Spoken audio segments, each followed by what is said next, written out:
আসসালামু আলাইকুম। আজকে হইল গিয়া সোমবার, আর এখন বাজে সকাল 7:15। উঠছি, উঠিয়া বাড়াইছি। গতকালকে বাড়িয়েছিলাম, তো গতকালকে গেছিলাম আমরা লোকাল বাইদি খান্দাবাইদি, আর আজকে যাই মেইন রোডে দিই। আর গতকালকে রাত্রে মানে প্রচুর বৃষ্টি হয়েছে দিনাজপুর, রাস্তাঘাট হলদা ভিজা দেখলাম। ঘুমাইছি, প্রচুর ঘুমাইছি। ঘুমানির আগে যে গরম আছিল, আর ঘুম থেকে উঠিয়া তাকে খুব সুন্দর ঘুম হয়েছে। দ্যাট মিনস রাত্রে প্রচুর মেঘ হয়েছে, ঠান্ডা আছিল, ঘুমটা ভালো হয়েছে। দেখতে পারলাম আমার চৌকি খুলে গেছে। তখন মেইন রাস্তা যাইমু, আর দেখাই না আপনাকে। এই যে রোড দেখতে পারা, এটা হলো গিয়া ঢাকা দিনাজপুর মেইন রোড। এখানে সব বাসগুলো দিকে চলাচল করে। আর দিনাজপুর শহরে যাইতে আপনি ওই রাস্তা ইউজ করা লাগবো। আর এখন যেহেতু সকাল 7টা বাজে, মানুষ এখনও বাড়াইছে না। আর দেখো রাস্তার কিন্তু পানি দেখা যায়। দ্যাট মিনস খুব বেশি মেঘ হয়েছে, বৃষ্টির পানিতে এখন রয়ে গেছে। আচ্ছা, এটা দেখা নিচ্ছেন আপনারা, এটা হলো দিনাজপুর মেডিকেল কলেজ হাসপাতাল। তো মেনলি আগে যে সেটা দেখছে, এটা লাগে মানে একাডেমিক সাইড, আর এটা লাগে মেনলি পেশেন্ট হলো লাগে, যারা ট্রিটমেন্ট দরকার তারাই ওখানে হামায়।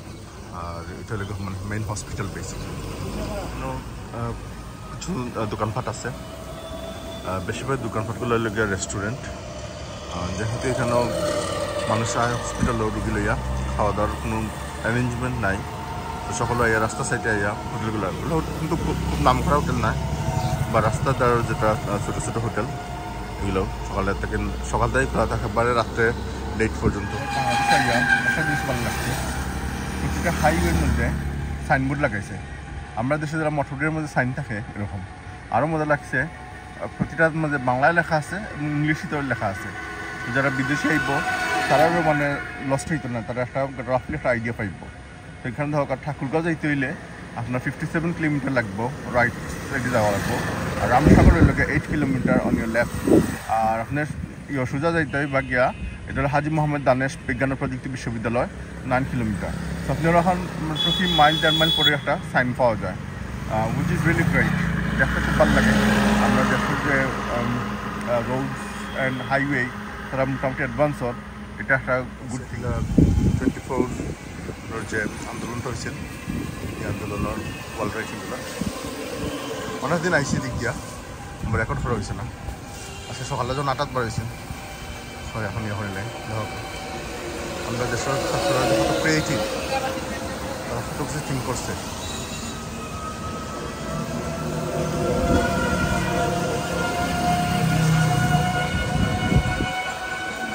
সবগুলো শহীদের নাম লেখা আছে, অনেকের নাম করা নাই, খেয়াল লাগছে। মুক্তর পানি লাগবে, পানি আমার রঙের স্বাধীনতা, দ্য লাইট। স্বাধীন যখন করেছে সংস্কার আমরাই করব, সবার উপর মানুষের স্বাধীন বাংলাদেশের গর্ত থেকে বেরিয়েছে, চাঁদা চেয়ে কী করবো। আরও অনেক ওয়ার্ল্ড রাইটিং আছে। আমি আগে রাস্তার ফার্স্ট সাইডটাই করছিলাম, রেকর্ড করছিলাম।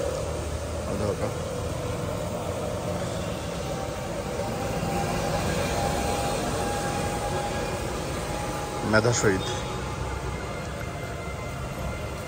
অনেক কিছু তারা তুলিয়ে ধরছে, অনেক জিনিসগুলা। মানে বাচ্চারা যে এত কিছু থিঙ্ক করে, ইটস আনরিয়াল।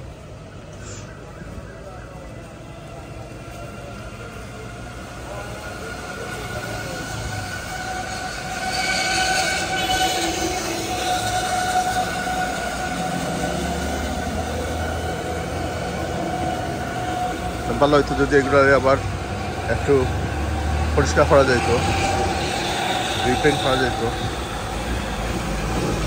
অবস্থা এটা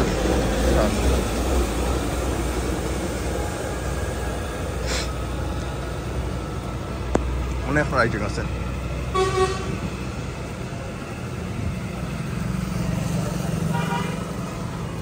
এখানে ফুচকা মামা আইসে, জানলাম না খেলার লাগে।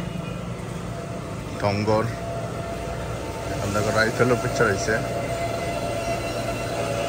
শিল্পীরা আসলে অনেক ডিফারেন্টলি তারা থিঙ্ক করে। যারা আর্ট বুঝেন তারা বুঝবা, আমরাই ধরবো। খুব প্রতিবাদ, আবরার ফাহাদ। রাষ্ট্র সংস্কারের কাজ চলছে। আমরা সবাই বাঙালি। আরও আছে, ইন্টারেস্টিং লাগছে, মানবতার দেওয়াল। আপনার প্রয়োজনীয় জিনিস নিয়ে যান, আপনার অপ্রয়োজনীয় জিনিস এখানে রেখে যান। মানুষের জন্য। তো দেখো ইন্টারেস্টিং বিষয় লাগে, তারা এখানে কতটি হুক লাগাইল আছে জানি। এখানে মাসে টি শার্ট, লুঙ্গি, হুডি দিয়া যারা গরিব মানুষ, হোমলেস মানুষের লাগে। এখানে দরকার মানুষের অনেকগুলা ট্রাউজার আছে, প্যান্ট আছে, জিন্স আছে, শার্ট আছে, মাফলার আছে। সো যার এখানে দরকার সেখান থেকে কিনতে পারে। Really good idea, I really like it. দিনাজপুরের জোড়া ব্রিজ হয় তারা, মাঝখানে জয়েন বা সামথিং আছে জন্য তারা এখানে জোড়া ব্রিজ হয়। আর দুই সাইড দেখো একটা সাইড জোড়া ব্রিজ। আর দেখো খানালোর অবস্থা, এখানে খুবই অবস্থা খারাপ। খানালোর অবস্থা খুবই, যে খালি জায়গাটা দেখতে পারা, এটা আছে হুইপ ইকবালুর করিম, দিনাজপুরের আসনের এমপি। এটা আছিল তার বাসভবন। এখানে আমি শুনছি কেন 3 তলা আছিল, বিল্ডিং আছিল, আর 6 তলা ফাউন্ডেশন আছিল, আর এখানেও আছিল তার বাংলা ঘর। দেখো গা সার্থিং লগিয়া কিচ্ছু রয়েছে, একটা ইট পর্যন্ত নাই। সারা মানুষ লিয়া গেছে বাঙ্গিয়া, একটা রড নাই, একটা ইট নাই, মানে শুধু ধ্বংসাবশেষ পড়িয়া রয়েছে আর কি, কিচ্ছু নাই। কত সাদ লাগে, মানুষ কত ক্ষিপ্ত আছে তার উপরে। 5ই আগস্টের পরে 1 ঘন্টা ঘোরাঘুরি করিয়া পরে আস্তে আস্তে খম্র বিস্ফোরে গুড জব লোকে দিনাজপুরে সবসময় অটো পাইব। এবার অটো লইলাম, অটো লইয়া বাসায় বেড়ে আইলাম, আর আটি আইছি না। সকালে 1 ঘন্টা আটিয়া যে পরিশ্রম করছিলাম, তখন সকাল ব্রেকফাস্ট আইয়া এই জায়গাতেই বুকে অন্ধকা তোর চাউলের রুটি আমি বানাইছিলাম স্পেশালি আমার লাগে। চাউলের রুটি আমার ফেভারিট। আর লগে গরুর মাংস বোনা আলু দিয়া। Let's start.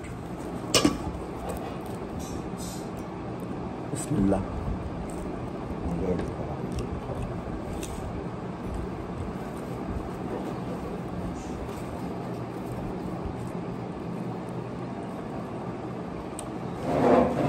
খালি স্টাইলে খাইব আমরা, ডালি বড়া দিয়ে বাদ দিই, সালাদ বানানো দিছে।